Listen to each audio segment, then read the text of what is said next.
controle do tempo, né? Já estamos com 50 minutos de atraso. Para a gente tentar agora. A Isabela Arocha. Arocha, é isso mesmo? Arocha, professor, isso. Boa noite, Isabela. Boa noite. Deixa eu jogar aqui a ata o termo de autorização. Por gentileza,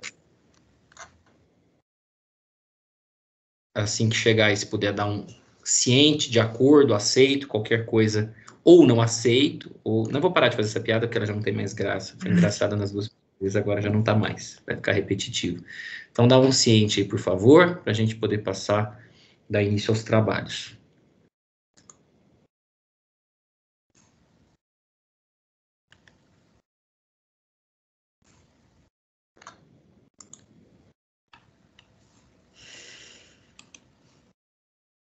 Chegou aí? Aham.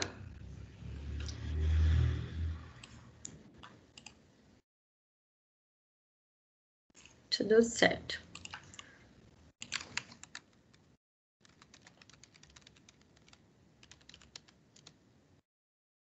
Pronto.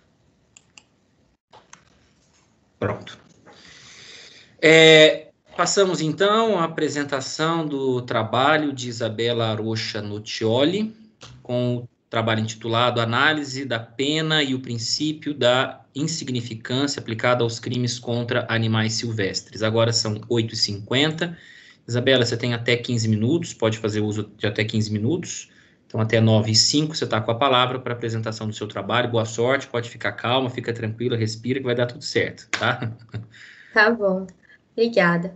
Boa noite a todos. Eu inicio nesse momento a defesa do meu trabalho de pesquisa, apresentando os meus sinceros agradecimentos aos avaliadores, o professor Gabriel Frias, com quem eu tive a oportunidade de estudar Direito Internacional semestre passado, e também que eu já conhecia pessoalmente através das palestras do NPJ. Agradeço ao professor João Pedro, que estou conhecendo agora. Obrigada a ambos pela participação na minha banca. Também gostaria de agradecer a todos os meus amigos e aos demais aqui presentes pela atenção. Meu nome é Isabela Nocioli e o tema da minha pesquisa é a análise da pena e o princípio da insignificância aplicada aos crimes contra animais silvestres. A problemática do meu trabalho é em relação à divergência entre as jurisprudências sobre a aplicação do princípio da insignificância nos crimes de proteção à fauna, e também a questão da lei número 9.605 de 98, que precisa ser revista. A escolha do meu tema me chamou a atenção, principalmente pelo fato de que o tráfico de animais silvestres é um dos crimes mais lucrativos do mundo e um tema que ainda é pouco abordado devido à sua magnitude.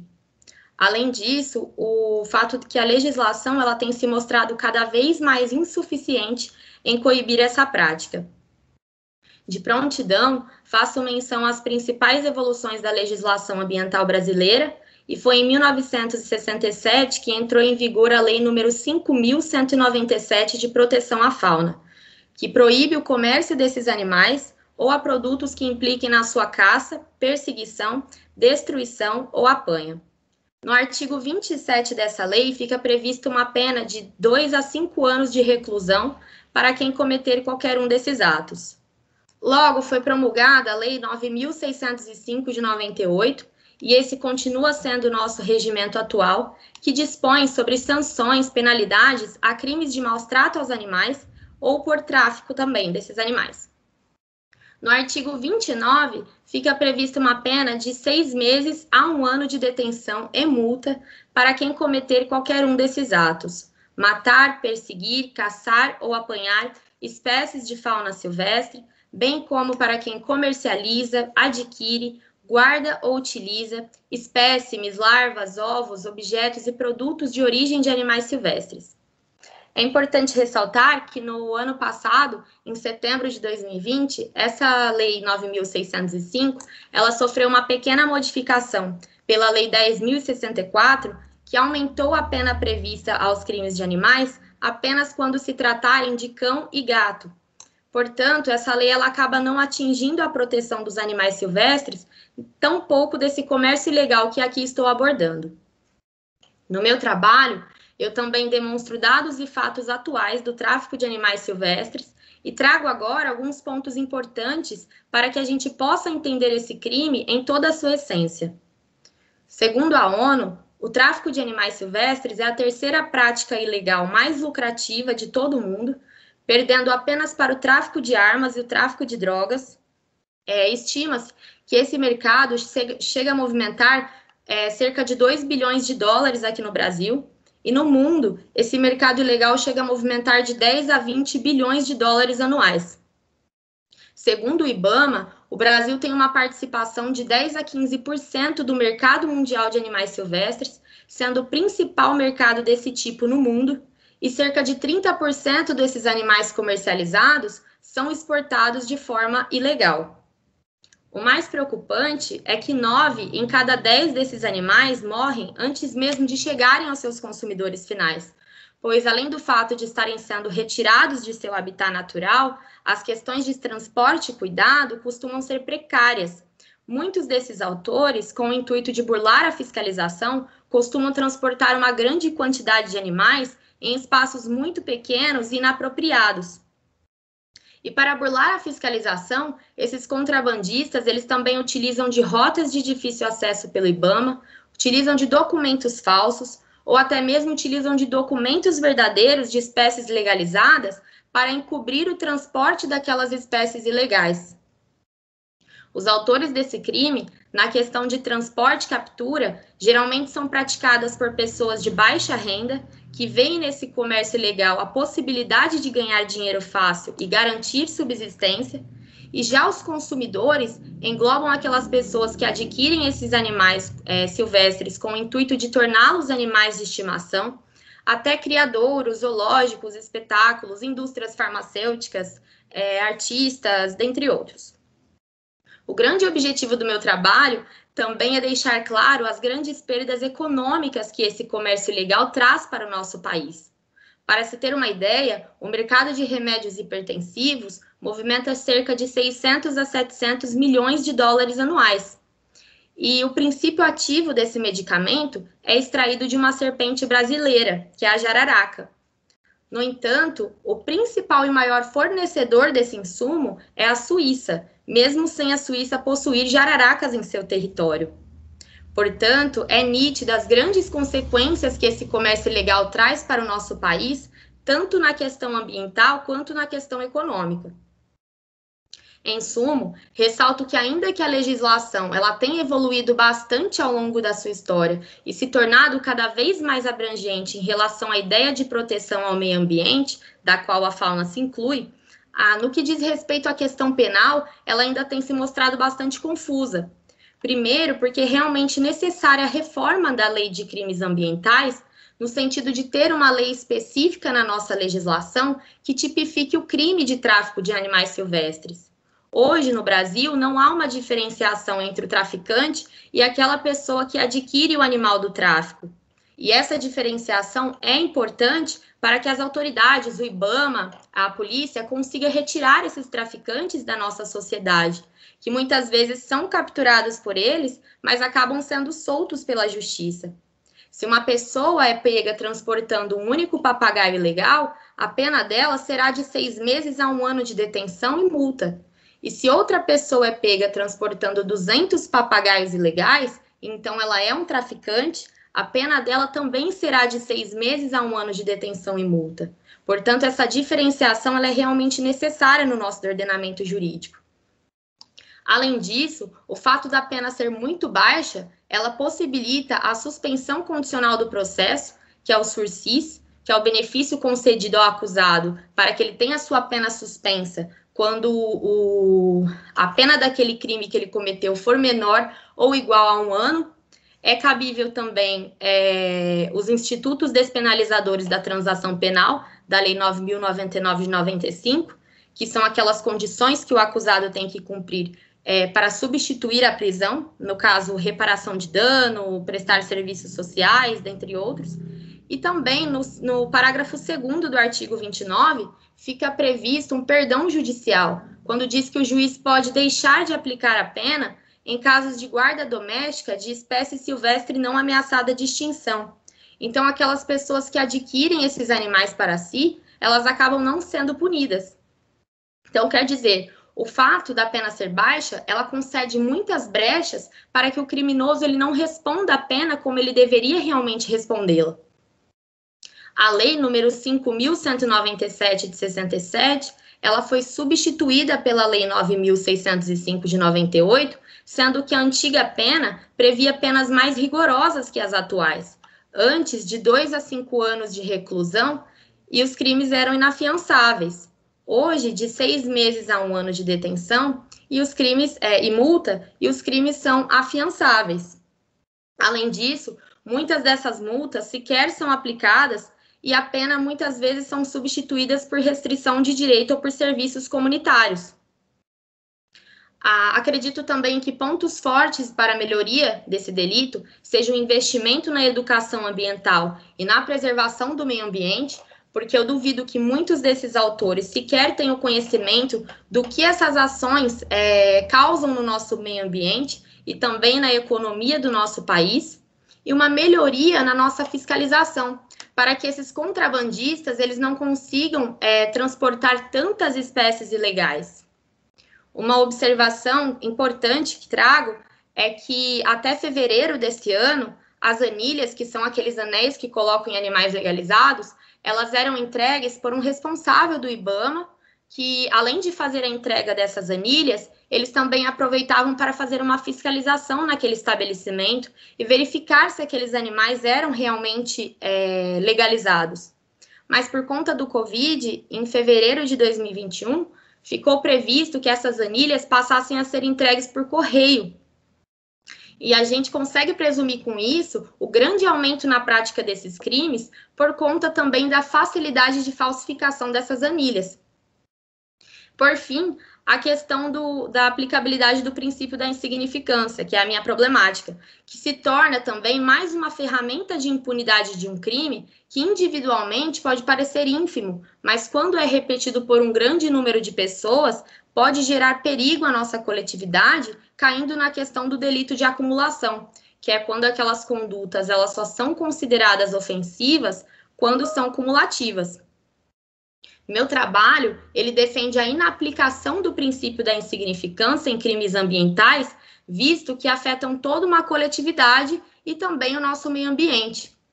Ao retirar um animal da sociedade, esse equilíbrio ele é afetado, pois um animal retirado da natureza é um animal que deixa de se reproduzir e um animal que também muitas vezes deixa de alimentar os seus filhotes, que acabam morrendo em virtude disso. Portanto, basta a retirada de uma única espécie para configurar crime previsto no artigo 29 da Lei 9.605 de 98.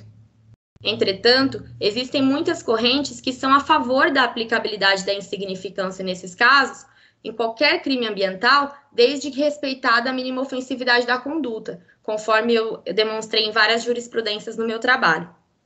Mas aplicando a insignificância nesses casos, nós não conseguimos alcançar o nosso objetivo, que é o de proteger a fauna.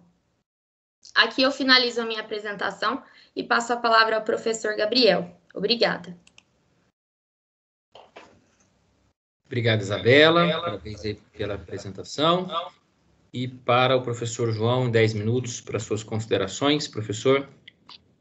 Boa noite, Isabela. Boa noite. Queria te parabenizar pela apresentação muito boa. Demonstra domínio do tema, produção, desenvolvimento e conclusão, demonstra o problema de pesquisa que foi trabalhado no artigo. O trabalho do TCC está muito bom. Eu fazer apenas algumas considerações com relação à metodologia. Houve algumas pequenas, não confusões, mas talvez confusões do sistema autor-data e nota de rodapé. Que mais? Talvez uma sugestão, né? Caso a senhora tenha interesse em continuar a desenvolver sobre o tema, talvez mudar o título, tá? Porque no seu título está lá, análise da pena e o princípio. Não, já coloca especificamente qual que é a sua posição, inaplicabilidade, princípio da insignificância em crimes ambientais, tá? Porque se deixa a análise fica muito amplo, já especifica e no decorrer do trabalho você apresenta os dois lados, ó, quem defende aplicabilidade, quem tutela pela inaplicabilidade, tá bom? Sugestão... Desculpa, professor, te interromper, mas é porque também a análise do meu tema, que fala análise da lei, ela também é uma problemática do meu trabalho, que ainda eu faço questão de mencionar que é uma pena que ainda é muito baixa. Então, a análise da pena e também o princípio da insignificância. Sim, análise da pena é inaplicabilidade, talvez, do princípio da insignificância. Tirar esse aplicado. Coloca, se aplica ou não, qual é o seu posicionamento. Mais ou menos, essa é a mudança que eu faria. O resto tá ok, mas, assim, uma sugestão, caso a senhora queira continuar a trabalhar nesse trabalho aí futuramente na área científica, publicar, enfim, tá bom? Tem após essas considerações de metodologia, sugestão, análise, alteração ali do título, só para deixar um pouco mais claro, eu entendi perfeitamente o posicionamento pessoal, a crítica, a senhora fez um trabalho, que seu posicionamento é pela inaplicabilidade da insignificância em crimes ambientais, que eu pessoalmente também concordo, né?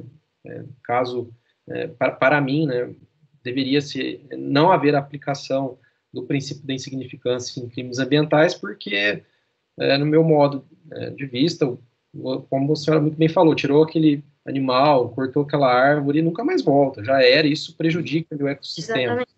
Eu defendo bastante o meio ambiente e gosto, né, de animais, gosto bastante e, enfim, sou contra praticamente tudo que queira prejudicá-lo. Mas, enfim, posicionamento pessoal, claro que temos correntes contrárias e até nesse sentido que é a minha pergunta para a senhora.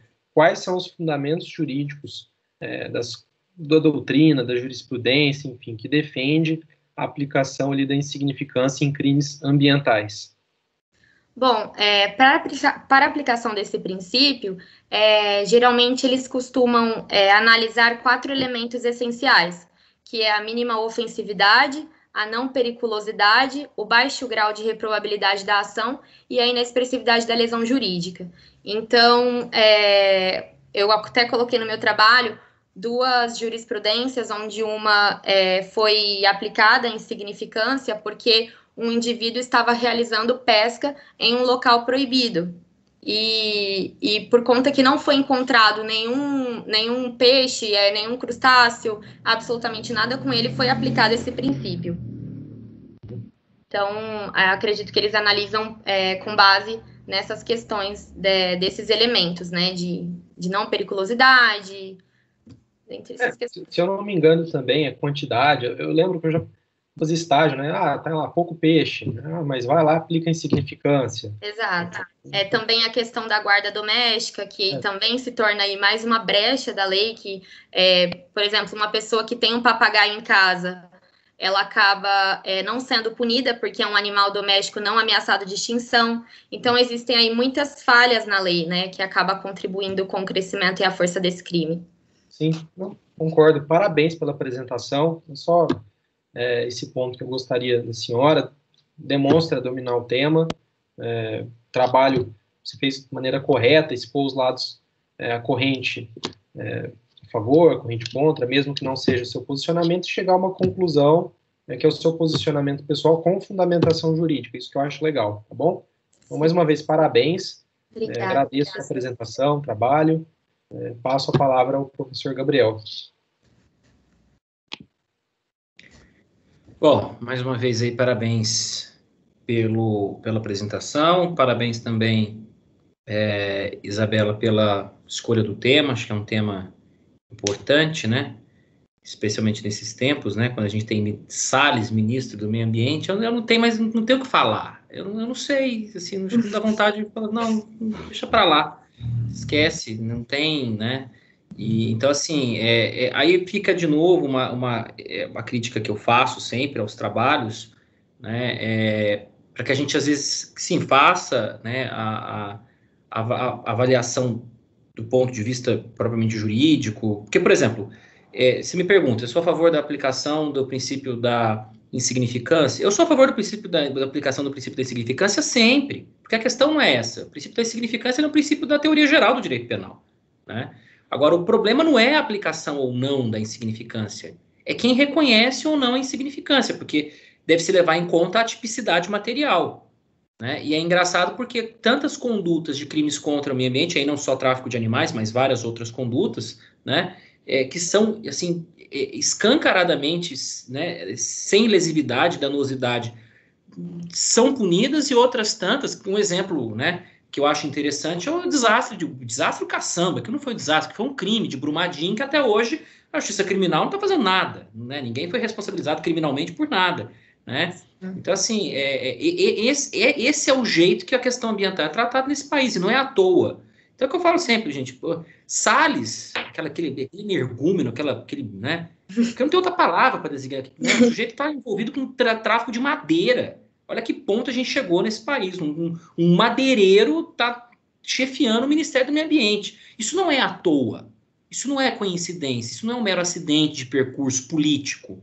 Porque existe um projeto, é isso que a gente precisa começar, às vezes, também a pensar. Existe um projeto que é um projeto destrutivo para esse país, em todos os aspectos, né? Social, econômico, e ambiental, né? Essa é a elite que nos governa, esses são os interesses hegemônicos. Eu falo, por exemplo, você fala da questão do tráfico, óbvio, você pontuou muito bem na questão específica. Eu até prefiro quando é assim do que às vezes um trabalho muito genérico que fala sobre crimes ambientais, né? Você fala sobre a questão do tráfico, pontua, analisa muito bem, mas se a gente sai desse, né, espaço, né, do tipo específico do tráfico e vai para um cenário mais amplo de crimes ambientais, a gente vê a quantidade de crimes que não são, né, de crimes ambientais praticados, inclusive por empresas que não viram nada. Aí vem o Ministério Público nessa hora, faz a cordineliense, eu acho fantástico. Exatamente.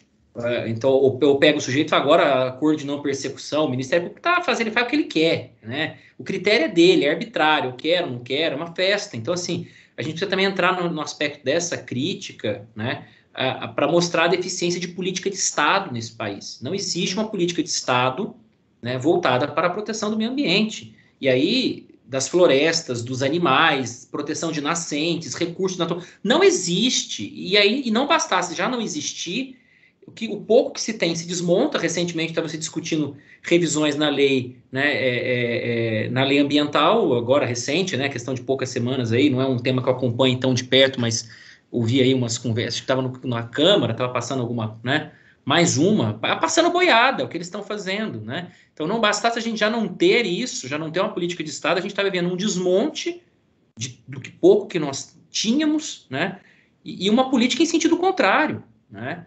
Então, assim, eu não acho que seja e não se trata nem de uma divergência do ponto de vista acadêmico, intelectual. Eu defendo mesmo, ou não defendo o meio ambiente. Não tem como não se defender algo assim, né? Não se defender algo assim é transigir com a barbárie. Então, a gente pode começar, né, a achar que um discurso como esse tem que ter espaço, né? Em qualquer ordem civilizada não é admissível. Claro, se a gente entrar nos meandros jurídicos, a sua discussão é muito bem pontuada, aplica-se ou não o princípio, né, da insignificância, mas veja que dá para a gente ir um pouquinho mais além da discussão meramente jurídica e pensar quem é que reconhece. Eu achei um dado, assim, só a título de sugestão, você trouxe julgados de 2004, 2007 e 2012, uma coisa assim, né, são julgados um pouco antigos, né, para critérios de fixação de um parâmetro de jurisprudência, ainda mais no Brasil, ainda mais, até porque nesses últimos 10 anos a gente viu inflexões, né, muito grandes no plano político, no plano, né, de políticas públicas, e que se refletem no judiciário. Então, às vezes você pegar um julgado de 2002, 2007, você entende? Você não tem um parâmetro muito seguro de como o judiciário tem enfrentado, porque no fim das contas é a caneta de um juiz que vai decidir se ele reconhece ou não, em que condições ele reconhece, é a denúncia de um Ministério Público, que em geral, né, engraçado que assim, né, a gente vê legalismo à la carte, tipo assim, então para furto famélico não se reconhece insignificância, para coisas miúdas, crimes patrimoniais, insignificância não dá, né, porque é o patrimônio. Agora, crime contra o meio ambiente, que nem é direito difuso, né, coletivo, imagina, que é isso, então é uma falta de critério que o judiciário muitas vezes tem, sabe, então essa crítica também precisa ser feita, porque ela não pode ficar restrita só no plano da legislação, né, então quando você for pegar julgados, eu até recomendo que você pegue julgados mais recentes, mais atuais, tente, né, claro, é uma pesquisa pequena, é um artigo científico, né? Mas até para tentar dar um parâmetro, porque esses crimes não diminuíram no Brasil, muito pelo contrário, a incidência de crimes ambientais no Brasil só tem aumentado de anos para cá, né? E aí vai desde desmatamento ilegal, né, garimpo ilegal. A gente tem um presidente que apoia garimpeiro ilegal, que está querendo regularizar garimpo ilegal na Amazônia. Esse é o nível de barbárie que a gente chegou, né? Então, assim, isso tem aumentado, até porque isso hoje conta com patrocínio oficial, né? Uma política que defende aberta e escancaradamente a devastação, a destruição ambiental, né? Então, isso pode ter certeza que se reflete no judiciário. Então, você deve ter aí, numa pesquisa, achar coisas mais recentes para enfim, para tentar. E aí eu acho uma sugestão que eu te daria é pensar nessa ideia de que o problema não é a aplicação ou não. Não se pode vedar de pronto a possibilidade da aplicação de um princípio, né? Não há. Agora, a questão é quem faz essa análise, né? E por quais critérios. E se esses critérios têm sido seguros, satisfatórios e suficientes para evitar absurdos. Porque a gente vê isso no Brasil constantemente. Quando convém, aplica-se insignificância, faz acordo de leniência, faz delação, escambau. Quando não convém, né, aí aplica-se o direito penal. Aí toda a severidade da máquina, né, judicial penal brasileira, né? Então, a gente também precisa entrar um pouco nesse aspecto mais. Por isso que eu achei legal a ideia de você trazer a análise de jurisprudência, porque dá um parâmetro mais concreto para reflexão, mas, no entanto, eu acho que você poderia ter explorado isso um pouquinho mais. Eu pego decisões mais recentes, tá? Tá bom. Mas aí só algumas sugestões. João, bora pro café e já voltamos.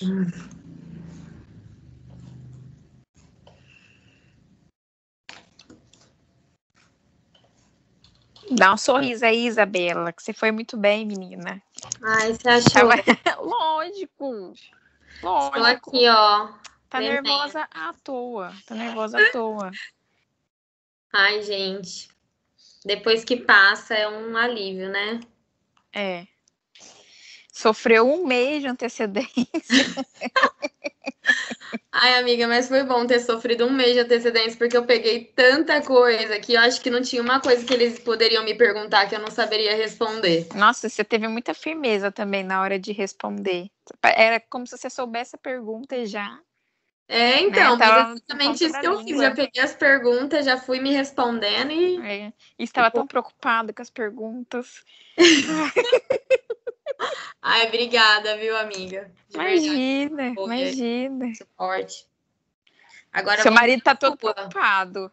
Ele não tô deixando ele nem ficar aqui, porque ele tá me deixando mais nervosa. Ele mandou mensagem no seu WhatsApp perguntando como que ela tá. Eu falei, ela tá muito bem, ela tá nervosa à toa, ela tá brilhando, o trabalho dela tá perfeito. Ele, tô tão nervoso quanto ela.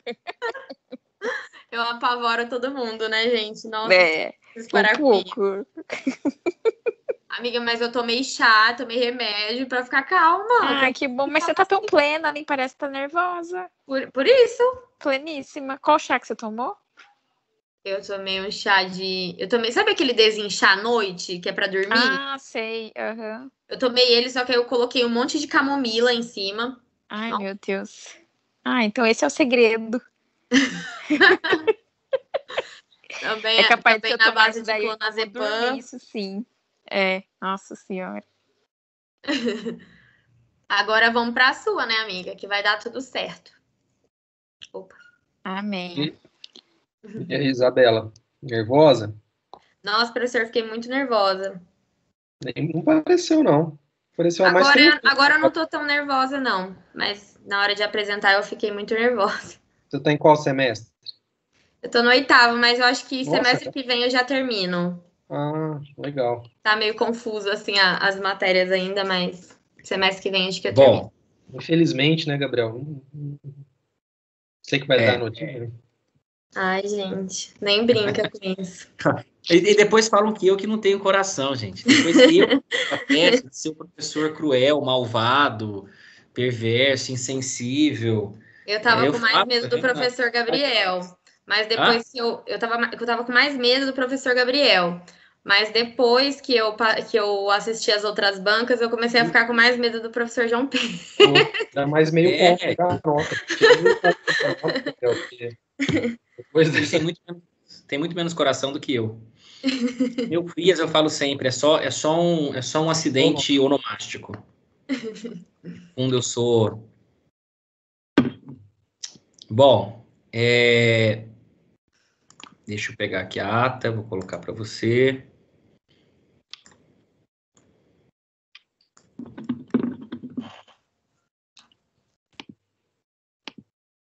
Eita, por que não foi?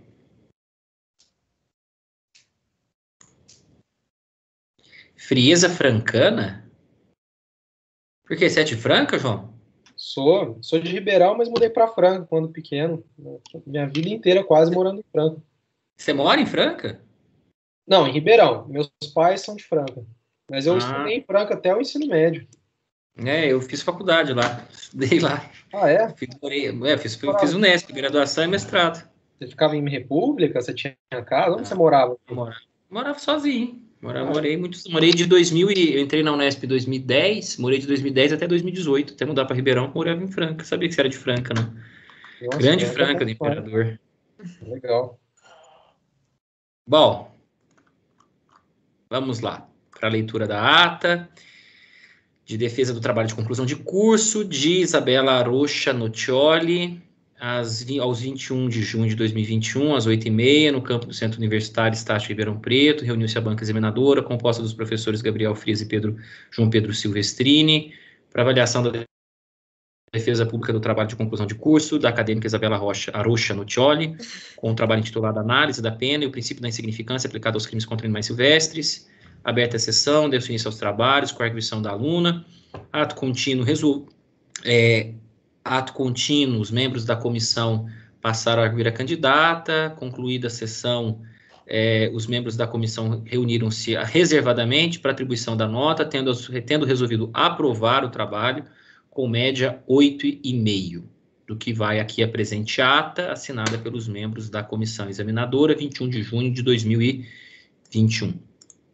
Tá bom, obrigada. Parabéns. Dá o de acordo pra gente. Oi? Parabéns. Ou de acordo, ok, aqui pra gente. Tá, de acordo. Colocar o paciente de acordo só pra gente constar. Tchau, tchau. Parabéns. Até mais. Até mais. Obrigado, até mais.